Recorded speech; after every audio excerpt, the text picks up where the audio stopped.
Grace House for Women. It's just a little over 2 years ago that I began this job, took over this role. And on the second day of my job, November 2nd, I was in the office at 8:15 in the morning, and a knock came on the door, and it was the staff person on duty. And he opened the door and he said, "Excuse me, Brian, I'm so sorry to interrupt you."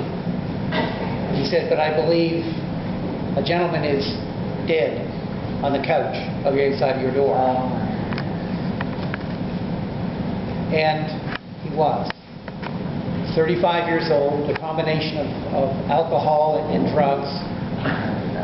And that was the introduction for me of the harsh reality of so many individuals who suffer from addictions, from mental illnesses, who have nowhere else to go, nowhere else to turn, who fall through all the cracks in the system and then go on and are so often just forgotten. He became number 48 on the list that we're going to read tonight. And it's been 2 years, and we're going to talk about 58 names on the list.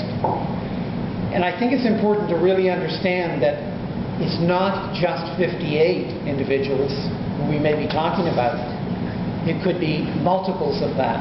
These are only the individuals who we know of who passed through the doors of the shelters over the last number of years, who we've heard about what happens to them.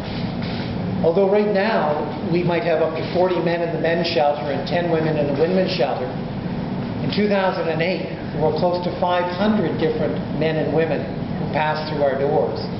So over the years there have literally been thousands, and we don't know where they go in so many cases. In some cases we do. We see that successful transition into perhaps a special care home, perhaps into independent living and housing, back into a job, getting help, getting treatment. We see those transitions, and every one of those is a small miracle when we see that. But far too many, we don't know. They leave one day, and we receive a phone call maybe many months later, a year later. Somebody informs us that John has died in Halifax, or Nancy has died in Vancouver, or a note arrives in the mail like it did a couple of weeks ago from a family member, and there was a $20 bill inside a little card with a name I wasn't familiar with, and said, "We just want to thank you and let you know that our brother passed away a few months ago, and we so much appreciate what you were able to do for him at the time that he was in the shelter in Fredericton." And we added the name to the list.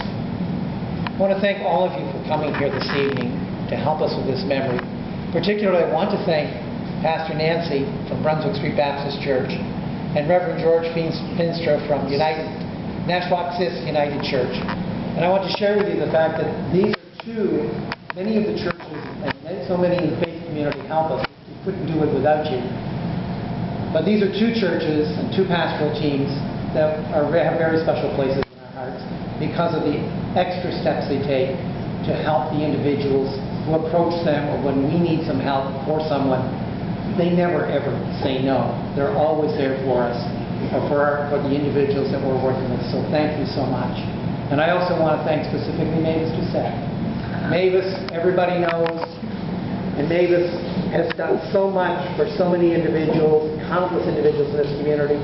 And again this year she just stepped forward and helped organize this evening, put all the things in place that were necessary for us to be here this evening. So thank you, Mavis. Thank you, George, and thank you, Nancy. And thank all of you for being here.